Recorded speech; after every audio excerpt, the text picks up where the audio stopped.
Hi, this is Mark Sherry, and we're here with Mistress Miriam and Mark Ramone, and you are listening to the New Music Alliance Radio Hour. And we have our special show today, a spotlight on songs from the Essential Western New England Songbook, which is our listenable anthology of some of the best tunes ever written by Western New England artists. And you just heard Bill Flagg doing Guitar Rock. And before that, we had Hal Blaine and the Eliminators doing Mr. Eliminator. And before that was Wildweeds doing No Good to Cry. And before that, we had Taj Mahal doing Karina. And starting out the block was Gene Pitney doing his tune, I Want to Love My Life Away. And I got to say one thing about all these tunes. I really, after doing a block of these tunes, though these five are all from the 50s and 60s, you really begin to admire how songwriters could craft a nice 2-minute compact tune, to be able to, get it on the radio and, do it easily and get.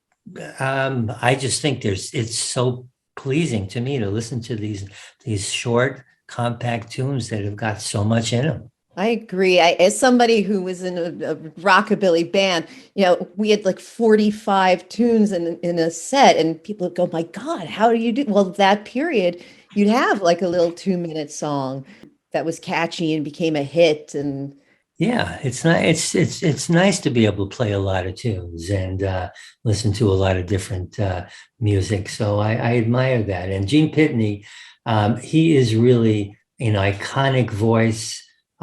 He's totally representative of the 50s.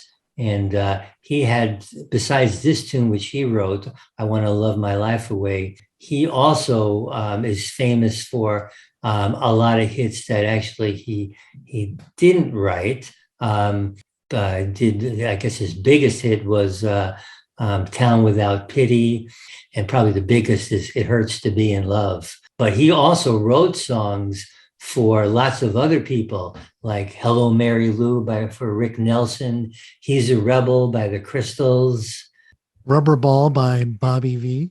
Yeah. So that was one of my early favorite tunes, Rubber Ball. I remember that one.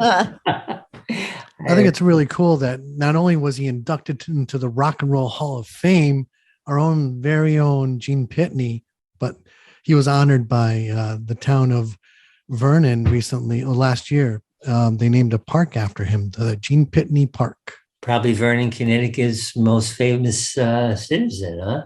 Yeah. And after that, we had Taj Mahal doing Karina. Taj Mahal is from Springfield, Massachusetts, and this is a 1967 tune. Gene Pitney's tune, by the way, was 1961.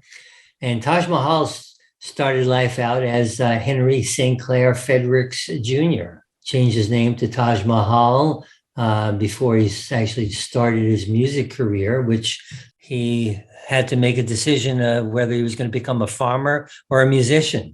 I'm glad he chose to be a musician. Me too. Me too. It's always good to have something to fall back on, but the guy was so brilliantly talented, he didn't need it. His parents exposed him to all kinds of music from around the world by the time, when he was just even a little kid, and to all kinds of different instruments, world music, from everywhere, and all kinds of instruments. And his mom was in a gospel choir. And so he just had so many different musical influences. It just came out in his music. And yeah, thank goodness for all of us, although we don't know what amazing things he might have done as a farmer, but he spent a lot of time on a family farm in Palmer, Massachusetts, right outside of Springfield. And he I guess apparently still to this day does performs at Farm Aid concerts, because that's really obviously close to his heart. And this tune, What a great blues tune. Just a real country blues tune. He just sings from the heart, and this one or put so much emotion into it. I just love this song. And after that, we had a tune which I bet a lot of people might remember, No Good to Cry. Pretty big hit back in 1967. And that's the band The Wildweeds from Windsor, Connecticut. And that's Al Anderson as the songwriter and frontman and guitar player, who later became really well known with the band NRBQ. Yeah, just I think this is such a catchy tune, and we followed that with Mr. Eliminator by Hal Blaine and the Eliminators. 1963 was this tune, and this sort of sounds like a James Bond theme song, you know? Absolutely. I think it's so cool that he was also on Phil Spector's Wrecking Crew, the famous Wrecking Crew. Yeah, he was. Yeah, probably one of the most recorded musicians ever. Certainly the most recorded studio drummer ever.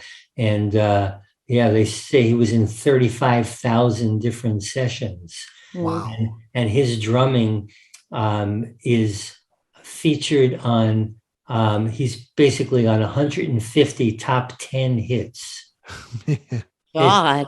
It's unbelievable what this man did. And the Wrecking Crew, if people don't know, all kinds of bands used to submit songs to their, to the recording studios, to their companies, and they would send it to the Wrecking Crew, and they would rework these songs and make them hits. They did some incredible stuff by all kinds of people who you'd never even dream they, needed any help, like, Frank Sinatra, Elvis Presley, the Beach Boys. As a matter of fact, the Beach Boys, Brian Wilson used to demand that, the Wrecking Crew do all his songs, and he wouldn't, his own band, he wouldn't let play on recording his songs. No, he'd send them out on tour and record with the Wrecking Crew.